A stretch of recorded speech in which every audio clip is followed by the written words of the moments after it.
Hello दोस्तों, आज मैं आप सभी को एक मूवी का एक्सप्लेन करने वाला हूँ। इस मूवी का एक्सप्लेनेशन बहुत ज्यादा अच्छा होगा क्योंकि समांथा की मूवी है मेरे भाई, जो कि बहुत ज्यादा टाइम के बाद आई है। तो चलिए बिना किसी देरी के इस मूवी के एक्सप्लेनेशन को स्टार्ट करते हैं। उससे पहले मूवी का नाम बता देता हूँ, माँ इंती बंगरम। तो चलिए बिना किसी देरी के इस मूवी के एक्सप्लेनेशन को स्टार्ट करते हैं। तो मूवी की शुरुआत होती है शिवा नाम के एक शख्स से, जिसने कई साल पहले अपने परिवार की मर्जी के खिलाफ जाकर अपनी पसंद की लड़की से शादी की थी। इस फैसले के बाद शिवा के घर वालों ने उससे सारे के सारे रिश्ते तोड़ लिए थे। लेकिन कई सालों बाद जब उसे अपनी छोटी बहन की शादी की खबर मिलती है तो शिवा अपनी पत्नी के साथ इस उम्मीद में गाँव लौट आता है कि शायद खुशी के इस माहौल में परिवार का गुस्सा शांत हो जाए। उसकी पत्नी कोई और नहीं, खुद समांथा होती है। दोनों जैसे ही घर पहुंचते हैं वहाँ शादी की तैयारियां जोरों शोरों से चल रही होती है। शिवा का छोटा भाई जो पेशे से एक पुलिस ऑफिसर है उन्हें रिसीव करने आता है, लेकिन घर कदम रखते ही माहौल एकदम ठंडा हो जाता है। पिता गुस्से की वजह से शिवा की तरफ देखते तक नहीं है क्योंकि उनकी नजर में शिवा आज भी वही इंसान था जिसने परिवार की इज्जत दांव पर लगाकर लव मैरिज की थी। घर के बाकी सदस्य स्थिति को संभालते हुए उन्हें शादी होने तक घर में रहने की इजाजत दे देते हैं। आखिर शिवा जैसा भी था, आखिर उनका बेटा ही था और इतने सालों बाद पहली बार अपनी पत्नी के साथ घर लौटा था। परिवार के लिए सबसे बड़ी उलझन समांथा थी क्योंकि कोई भी उसके बारे में कुछ नहीं जानता था। इसलिए शिवा की माँ यानी समांथा की सास उसे अपने सामने बैठाकर उसके परिवार, माता पिता, गांव और उसके पास्ट के बारे में पूछना शुरू कर देती है। तभी समांथा बताती है कि उसके माता पिता नहीं हैं और वह बचपन से ही एक अनाथ आश्रम ऑर्फनेज में पली बड़ी है। वह अपने परिवार, जाति, गांव या किसी रिश्तेदार के बारे में कुछ नहीं जानती। यह सब सुनकर घर वालों को लगने लगता है कि शिवा ने बिना कुछ सोचे समझे जल्दबाजी में शादी कर ली है। वे समांथा को सिर्फ घर की बहू मानकर एक कोने में रहने की जगह तो दे देते हैं, लेकिन उसे कभी दिल से अपनाने की कोशिश नहीं करते। समांथा के मन में सिर्फ एक ही ख्वाहिश थी, बचपन से परिवार का प्यार ना मिलने की वजह से उसने हमेशा एक ऐसे घर का सपना देखा था जहां उसे अपनापन मिले। अब जब उसे ऐसा परिवार मिला था तो वह किसी भी कीमत पर सबका दिल जीतना चाहती थी। उसे लगा था कि अगर वह इस घर की आदर्श बहू बन पाई तो शायद पहली बार उसे भी अपनों का प्यार नसीब होगा। लेकिन उस परिवार के लिए आदर्श बहू होने का मतलब सिर्फ एक अच्छा इंसान होना नहीं था। उनके मुताबिक बहू को पूजा पाठ आना, उंगलियां चाटने पर मजबूर कर देने वाला खाना बनाना आना चाहिए, घर के हर मेंबर की पसंद नापसंद का पता होना चाहिए और बिना कही हर जिम्मेदारी निभानी आनी चाहिए। समांथा भी मन ही मन ठान लेती है कि चाहे जितनी भी मुश्किलें आए वह सब कुछ सीख कर रहेगी। अगली सुबह पूरे परिवार के साथ तुलसी पूजा का वक्त आता है। घर की सभी औरतें पूरे रीति रिवाजों के साथ पूजा करती हैं, लेकिन समांथा को पूजा पाठ के बारे में कुछ भी नहीं पता था। अब सास उससे आरती करने, मंगल गीत गाने और पूजा के नियम निभाने को कहती है तो वह पूरी तरह बिल्कुल कंफ्यूज हो जाती है। इतना ही नहीं, जब बाकी औरतें अपने मंगलसूत्र पर सिंदूर लगा रही होती है तब उसे याद आता है कि वह अपना मंगलसूत्र तो कमरे में ही भूल आई है। जैसे तैसे वह बात को संभाल तो लेती है, लेकिन परिवार की नजरों में उसकी इमेज और ज्यादा कमजोर हो जाती है। ऊपर से घर में पहले से ही एक और बहू थी जिसकी अरेंज मैरिज हुई थी और वह काफी समय से पूरा घर अकेले संभाल रही थी। घर के हर सदस्य की पसंद से लेकर पूजा पाठ और रसोई तक सब कुछ उसके इशारे पर चलता था। अब जब समांथा खुद को साबित करने की कोशिश करती है तो दोनों बहुओं के बीच एक अनजानी, एक serious kind of competition type हो जाता है। समांथा जितनी भी कोशिश करती हर बार नाकाम हो जाती क्योंकि ना तो उसे खाना बनाना आता था और ना ही पारंपरिक रीति रिवाजों की समझ थी। दूसरी तरफ छोटी बहू हर बार उससे बेहतर साबित होती। रोज रोज की इस नाकामी से समांथा अंदर से टूटने लगी थी, लेकिन हार मानने के बजाय वह फैसला करती है कि अब चाहे जो हो जाए वह इस परिवार की सबसे बेहतरीन बहू बनकर दिखाएगी। रोज सबके सामने शर्मिंदा होने के बाद समांथा समझ चुकी थी कि सिर्फ कोशिश करने से काम नहीं चलेगा। अगर उसे इस परिवार का दिल जीतना है तो उसे घर के कायदे कानून और तौर तरीके सीखने ही होंगे। इसी सोच के साथ वे अपनी बचपन की सबसे पक्की सहेली को फोन लगाती है जो उसी अनाथ आश्रम में उसके साथ पली बड़ी थी। समांथा भावुक होकर उसे कहती है कि उसे खाना बनाना बिल्कुल नहीं आता और अगर उसने जल्दी कुछ नहीं सीखा तो वह कभी भी इस परिवार की अच्छी बहू नहीं बन पाएगी। पहले तो उसकी सहेली आने से मना कर देती है। वह कहती है कि उसका पति उसे एक दिन के लिए भी अकेला नहीं छोड़ता, इसलिए वह घर से बाहर नहीं निकल पाएगी। लेकिन समांथा उसे बचपन की कसम वगैरह देकर अपने अकेलेपन का वास्ता देकर और अपनी मजबूरी बताकर उसे मना लेती है। आखिरकार उसकी सहेली मदद के लिए आने के लिए तैयार हो जाती है। हालांकि समांथा उसे सीधे अपने घर नहीं लाती है, क्योंकि अगर परिवार वाले उसे पूछताछ करने लगते हैं तो फालतू के सवाल खड़े हो जाते हैं। इसलिए वह उसे पास के ही एक लॉज में रुकने के लिए कहती है। अब दोनों मिलकर एक नया प्लान बनाती हैं। रोज सुबह मतलब सुबह बहुत ज्यादा अंधेरे में ही उसकी सहेली लाजवाब खाना बनाती है और टिफिन में पैक करके समांथा को दे देती है। इसके बाद समांथा चुपचाप उस खाने को घर ले आती है और सबके सामने ऐसे पेश करती है कि जैसे उसने खुद कितनी मेहनत से इसे बनाया हो। परिवार के लोग जब वह खाना खाते हैं तो तारीफ किए बिना रह नहीं पाते हैं। धीरे धीरे घर वालों को लगने लगता है कि नई बहू भी घर का काम सीख रही है। समांथा भी पूरे कॉन्फिडेंस के साथ पूजा पाठ और बाकी जिम्मेदारियां निभाने की कोशिश करती है। देखते ही देखते कई दिन इसी तरह बीत जाते हैं और पहली बार उसे लगने लगता है कि शायद अब वह इस परिवार में अपनी जगह बना पाएगी। लेकिन किस्मत के खेल को कुछ और ही मंजूर था। एक दिन समांथा अपनी सहेली के साथ बाजार से सब्जी खरीद रही होती है। तभी उसे एहसास होता है कि कोई अनजान शख्स लगातार उसका पीछा कर रहा है। पहले तो वे दोनों उसे इग्नोर कर देते हैं, लेकिन जब कई गलियां बदलने के बाद भी वह आदमी पीछे आता ही रहता है तो समांथा का शक यकीन में बदल जाता है। वह बिना डरे सीधे उसके सामने जाकर पूछती है कि आखिर वह उसका पीछा क्यों कर रहा है। तभी वह आदमी समांथा को गौर से देखता है और पूछता है, क्या तुम्हारा नाम झांसी है? यह सवाल सुनते ही समांथा के चेहरे का रंग उड़ जाता है, लेकिन अगले ही पल वह खुद को संभाल लेती है। वह गुस्से में कहती है कि उसका नाम झांसी नहीं है और अगर उसने दोबारा उसका पीछा किया तो अपनी जान से हाथ धो बैठेगा। समांथा को ऐसा सख्त और इतना खतरनाक रूप में देखकर उसकी सहेली भी दंग रह जाती है, क्योंकि उसने पहले कभी उसे इस रूप में नहीं देखा था। वह आदमी सीधे जेल में बंद करुण नाम के एक शख्स के पास जाता है। करुण एक बेहद खतरनाक अपराधी था। वह उसे बताता है कि उसने एक ऐसी लड़की को देखा है जो हूबहू झांसी जैसी दिखती है। करुण कुछ देर सोचता है और फिर कहता है कि अगर वह सचमुच झांसी नहीं है तो उसे मार दिया जाना चाहिए, लेकिन अगर वही झांसी है तो संभल कर रहना, क्योंकि वह तुम्हें जिंदा नहीं छोड़ेगी। इसी तरह उसकी असली पहचान का पता चलेगा। करुण की बात मानकर वह आदमी एक बार फिर समांथा का पीछे करने निकल पड़ता है। दूसरी तरफ समांथा अपनी सहेली की मदद से हर रोज की तरह सुबह सुबह खाना लेकर घर पहुंचती है। जब वे दोनों चुपचाप टिफिन बदल रही होती है, ठीक उसी वक्त बाहर किसी गाड़ी के रुकने की आवाज आती है। समांथा खिड़की से बाहर झांकती है और देखती है उसके होश उड़ जाते हैं, क्योंकि घर के पिछले हिस्से में 4 हथियारबंद लोग खड़े हुए थे और उनके बीच वहाँ एक आदमी भी था जिसने बाजार में उसका पीछा किया था। वह फिर से बस एक ही सवाल दोहराती है, सच सच बता, क्या तू ही झांसी है? वो आदमी फिर से पूछता है कि सच सच बता, क्या तू ही झांसी है? समांथा आखिरी बार उसे वहां से चलने जाने की चेतावनी देती है, लेकिन इस बार वह आदमी उस पर हमला कर देता है। अगले ही पल जो कुछ होता है उसे देखकर सबके होश उड़ जाते हैं, क्योंकि कुछ देर पहले तक जो समांथा बेहद सीधी सादी और डरी सहमी सी दिख रही थी, अब वह अचानक एक ट्रेन फाइटर की तरह लड़ने लगती है। बिजली की रफ्तार से वह एक एक करके सबको ढेर कर देती है। उसकी फुर्ती, ताकत और लड़ने का अंदाज देखकर साफ समझ आ रहा था कि वो कोई आम औरत नहीं है, बल्कि एक ऐसी महिला है जिसके पास में कोई बहुत बड़ा और खूंखार राज, उसके पीछे कोई तो कुछ छुपा हुआ है। इस हमले के बाद उस आदमी को पूरा यकीन हो जाता है कि समांथा झांसी ही है। वह फौरन लौटकर जेल में बंद करुणा के पास पहुंचता है और कहता है कि अब उसे कोई शक नहीं है। अगर वह कोई आम औरत होती तो आज जिंदा नहीं बचती, लेकिन जिस तरह उसने अकेले सबको धूल चटा दी, उससे साफ है कि वही झांसी है। यह खबर सुनते ही करुणा के चेहरे पर एक डरावनी मुस्कान आ जाती है। उसे लगता है कि इतने सालों बाद आखिरकार उसे झांसी का ठिकाना मिल ही गया।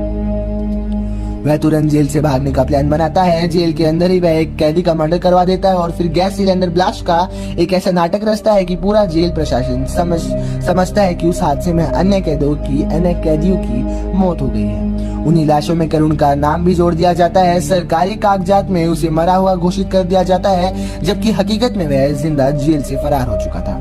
अब समांथा की सहेली अपनी आंखों से उसका यह खूंखार रूप देख चुकी थी। वह बुरी तरह डर जाती है और पूछती है कि असल में वह कौन है और उसने इतनी खतरनाक फाइट करना कहां से सीखा। समांथा समझ जाती है कि अब उसे सच और ज्यादा दिनों तक छिपाया नहीं जा सकता। वह अपनी सहेली को एक सुनसान जगह पर ले जाती है और अपनी अतीत के बारे में धीरे धीरे करके राज खोलना शुरू करती है।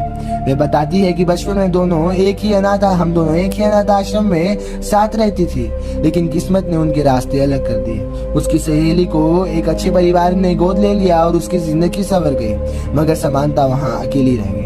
अनाथ आश्रम का वार्डन बेहद घटिया इंसान था। वह छोटी छोटी बच्चियों के साथ गलत काम करता था और उन्हें डराता था और धमकाता था और चुप रहने पर मजबूर करता था। एक दिन समांथा फैसला करती है अगर वह यहाँ रही तो उसकी जिंदगी तबाह हो जाएगी, इसलिए वह अनाथ आश्रम से भाग जाती है। इसके बाद उसने जहाँ भी काम मिला वहाँ दिन रात मेहनत की और जहाँ जगह मिली वहीं रात गुजारी। काफी भटकने के बाद उसे एक लॉज में नौकरी मिल जाती है, लेकिन वहाँ भी उसकी जिंदगी आसान नहीं थी। कुछ लोग उस पर बुरी नजर रखते थे और आए दिन उसे परेशान करते रहते थे। तभी एक दिन उस लॉज में कुछ लोग छिपने के लिए आते हैं। वे सरकार और भ्रष्ट सिस्टम के खिलाफ लड़ने वाले एक सीक्रेट ऑर्गेनाइजेशन गुप्त संगठन के मेंबर थे। उस टीम में कई बहादुर महिलाएं भी थी। पहली बार समांथा ने ऐसी औरतों को देखा था जो किसी से डरती नहीं थी और अन्याय के खिलाफ डटकर मुकाबला करती थी। उन्हें देखकर उसके अंदर भी हिम्मत जाग उठती है। उसी दौरान जब लॉज का एक कर्मचारी उसके साथ बदतमीजी करने की कोशिश करता है तो इस बार वह चुप नहीं बैठती। गुस्से में वह उसका खेल खत्म कर देती है, मतलब कि खत्म कर देती है। इस घटना के बाद उसे एहसास होता है कि डर के जीने से अच्छा है लड़कर जीना। इसी तरह वह उस सीक्रेट ऑर्गेनाइजेशन में शामिल हो जाती है। जंगलों में रहने वाला वह संगठन जालिमों के खिलाफ लड़ता था और जरूरत पड़ने पर गांव और शहरों में जाकर अपने मिशन पूरे करता था। उस संगठन का लीडर करुण था। शुरुआत में वह खुद को गरीबों का मसीहा दिखाता था, लेकिन धीरे धीरे ताकत और पैसे की लालच में वह अपने उसूलों से भटक गया।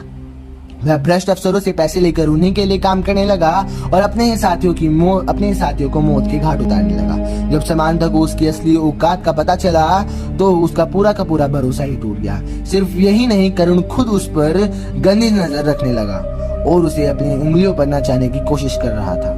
आखिरकार समांथा तय करती है कि ऐसे इंसान को खुला छोड़ना सबसे बड़ा गुनाह है। वह चुपके से पुलिस को करुणा के ठिकाने के बारे में बता देती है। पुलिस जंगल में रेड मारकर करुणा को गिरफ्तार कर लेती है। उसी मौके का फायदा उठाकर समांथा उस संगठन से हमेशा के लिए बाहर निकल जाती है। बाद में उसकी मुलाकात शिवा से होती है। शिवा बेहद साफ दिल का इंसान था जिससे समांथा को प्यार हो जाता है और वे लव मैरिज कर लेते हैं। समांथा अपनी पुरानी पहचान छोड़कर शिव के साथ एक नई जिंदगी की शुरुआत करने का फैसला करती है, लेकिन उसे क्या पता था कि उसका वह खूनी अतीत एक दिन फिर उसके दरवाजे पर दस्तक देगा। करुण की गिरफ्तारी के बाद समांथा को लगा था कि अब उसका पास्ट हमेशा के लिए दफन हो चुका है।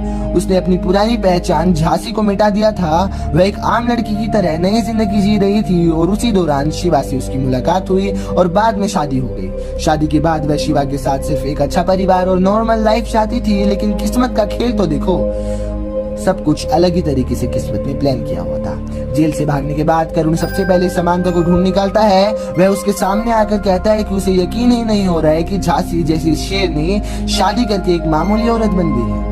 वह पुराने दिनों की याद दिलाते हुए कहता है कि उसने ही उसे ताकत दी थी, उसे जीना सिखाया था और आज वह उसे छोड़कर किसी और की बीवी बन गई है। समांथा हाथ जोड़कर उसके सामने गिड़गिड़ाती है कि अब उसका उस दुनिया से कोई लेना देना नहीं है। उसकी शादी हो चुकी है, उसे शिव और उसका परिवार मिल चुका है और वह बस शांति से अपनी जिंदगी बिताना चाहती है। कुछ पल के लिए लगता है कि करुण उसकी बात मान रहा है और वह वहां से चुपचाप चला जाता है, लेकिन उसके दिल में समांथा को पाने की जिद अब भी खत्म नहीं हुई थी। वह पहले भी उसे गंदी नजर से देखता था और आज भी उसकी घटिया सोच रत्ती भर भी नहीं बदली है। अब वह समांथा को ब्लैकमेल करना शुरू कर देता है। वह धमकी देता है कि अगर उसने उसकी बात नहीं मानी तो वह उसके पिता शिवा और पूरे परिवार को बता देगा कि वह कभी झांसी नाम की एक खतरनाक डॉन थी और एक अंडरग्राउंड संगठन का हिस्सा थी। उधर घर में शिवा की छोटी बहन की शादी की तैयारियां चल रही थी, इसलिए समांथा चाहकर भी किसी को कुछ नहीं बता पा रही थी। इसी बीच करुण खुद को समांथा का रिश्तेदार बताकर उस घर में पहुंच जाता है। वहां मौका मिलते ही वह उसे अकेले में डराता है और कहता है कि अगर वह उसके साथ नहीं चली तो वह इस घर के हर मेंबर को जान से मार देगा। अब समांथा पूरी तरह से डर जाती है क्योंकि वह जानती थी कि करुण अपनी धमकी को सच करने में पल भर भी देर नहीं लगाता। आखिरकार वह फैसला करती है कि अब सच छिपाने से सिर्फ मुसीबत बढ़ेगी। इसलिए वह सबसे पहले अपने देवर के पास जाती है जो कि एक पुलिस ऑफिसर था और उसे अपने पोस्ट के बारे में, यानी कि अपनी पोस्ट जो डॉन थी वो एक तो अपने पास्ट के बारे में भी बताती है और अपनी मतलब वो डॉन थी ये भी बताती है। सारी की सारी कहानी सुना देती है उसको। वह बताती है कि करुण मरा नहीं है बल्कि जेल से भाग चुका है और अब उसके परिवार की जान के पीछे पड़ा है। तभी उसका पति शिवा भी वहां पहुंच जाता है और समांथा मजबूरी में शिवा को भी अपना पूरा सच बता देती है। शुरुआत में शिवा यह सब सुनकर गहरे सदमे में आ जाता है। उसे यकीन ही नहीं हो रहा था कि उसकी इतनी सीधी सादी पत्नी का अतीत इतना खतरनाक था। लेकिन कुछ ही देर में शिवा समांथा के दर्द को समझ जाता है और कहता है कि किसी इंसान की पहचान उसका बीता हुआ कल नहीं बल्कि उसका आज होता है। इसके बाद शिवा और उसका पुलिस ऑफिसर भाई मिलकर करुण को दबोचने का प्लान बनाते हैं। वे करुण की एक फोटो लेकर सीनियर ऑफिसर्स को भेजते हैं और बताते हैं कि जिसे सरकारी रिकॉर्ड में मरा हुआ मान लिया गया था वह असल में अब भी जिंदा है। जैसे ही पुलिस को यह सच पता चलता है पूरे इलाके में उसकी तलाश शुरू हो जाती है और आखिरकार करुण को दोबारा अरेस्ट कर लिया जाता है। लेकिन इस बार भी वह ज्यादा देर जेल नहीं टिक पाता। वह पुलिस की कस्टडी से एक बार फिर फरार हो जाता है और कसम खाता है कि इस बार समांथा और शिव और उनके पूरे के पूरे परिवार को खत्म करके ही दम लेगा। दूसरी तरफ समांथा समझ चुकी थी अब सच छिपाकर कोई फायदा नहीं है, इसलिए वह शिवा के पूरे परिवार को एक साथ बैठाकर अपनी जिंदगी का हर एक राज उनके सामने खोल देती है। शुरुआत में घर के लोग उसका अतीत सुनकर सन्न रह जाते हैं। कुछ लोग उस पर गुस्सा भी करते हैं कि इतना बड़ा सच तुमने इतने दिनों तक हमसे क्यों छुपा के रखा। लेकिन जब वे उसकी मजबूरी और बचपन में झेले हुए दर्दों को समझते हैं तो शिवा का पूरा परिवार एक होकर उसके पीछे खड़ा हो जाता है। उसकी सास जो पहले उसे अपनाने से कतरा रही थी अब उसे गला लगा लेती है और कहती है कि तुम्हारा अतीत जैसा भी हो आज तुम इस घर की बहू हो। तभी रात के अंधेरे में करुण अपने हथियारों से कुछ गुंडों के साथ पूरे घर को चारों तरफ से घेर लेता है।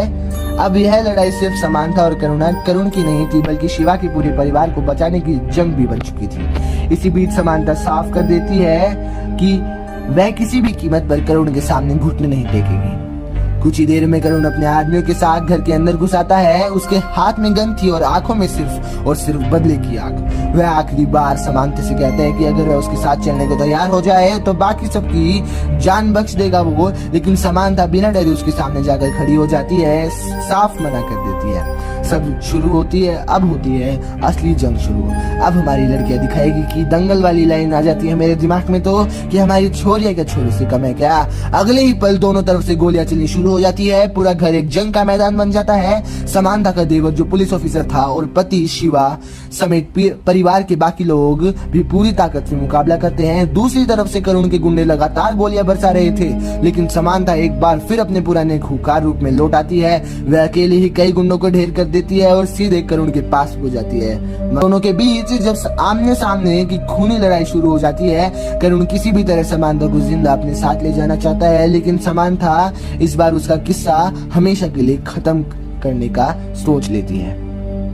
लड़ाई बढ़ती जाती है और करुण गुस्से में आकर समांथा पर गोली चला देता है। गोली लगते ही समांथा के थोड़ा सा खून आ जाता है मेरे भाई और वो बेचारी जमीन पर गिर पड़ती है। पति शिवा और पूरा परिवार खौफ से कांप उठता है लेकिन आखिरी सांस तक हार ना मानने वाली समांथा ठीक उसी पल अपने पास पड़ी एक चाकू उठाती है और अपनी पूरी ताकत झोंककर करुण पर वार कर देती है। चाकू सीधे करुण के सीने में जा धंसता है और कुछ ही पलों में करुण तड़पते हुए जमीन पर गिर जाता है और दम तोड़ देता है। इसी के साथ उसके खौफ का हमेशा के लिए अंत हो जाता है। हालांकि समांथा खुद भी बेहद गंभीर रूप से घायल हो चुकी थी लेकिन परिवार और पुलिस सही समय पर उसे हॉस्पिटल पहुंचा देती है जहां डॉक्टर्स उनकी जान बचा लेता है। करुण की मौत के साथ ही समांथा की जिंदगी का सबसे बड़ा डर हमेशा के लिए खत्म हो जाता है। अब उसके पास का कोई भी साया शिवा के पूरे परिवार पे नहीं आ सकता था। सबसे बड़ी बात यह थी कि जो परिवार कभी उसे अपनाने में हिचकिचा रहा था वही परिवार आज उसके और शिवा के साथ एक चट्टान की तरह खड़ा है। उसकी सास उसे गले लगाते हुए कहती है कि इंसान की पहचान उसके अतीत में नहीं बल्कि उसके आज के कर्मों से होती है। आखिरकार समांथा खुद को इस घर की सच्ची बहू साबित कर देती है। जिस सम्मान और अपनेपन का सपना उसने बचपन से देखा था वह आखिरकार उसे शिवा का हाथ थाम कर मिल ही जाता है। इसी के साथ ये मूवी खत्म हो जाती है। हम लोग देख सकते हैं कि समांथा की ये मूवी बहुत ज्यादा अच्छी है और एंड में तो मेरे हिसाब से उसकी सास मानी जाएगी, क्योंकि भाई टॉप लेवल की फाइटर है तो मानी जाएगी। और सभी लोग इसलिए शांत हो गए होंगे, इसलिए सबने एक्सेप्ट कर लिया। अरे मजाक की बात है मेरे दोस्त। तो इसी के साथ इस मूवी का और इस वीडियो का एक्सप्लेनेशन भी खत्म होता है मेरे भाई। अगर आपको इसके जैसी या कोई भी रैंडमली मूवी चाहिए, मैं अगले ही दिन उस मूवी का एक्सप्लेनेशन ला दूंगा। तो आज की वीडियो के लिए इतना ही। Thank you, have a great day ahead, bye bye.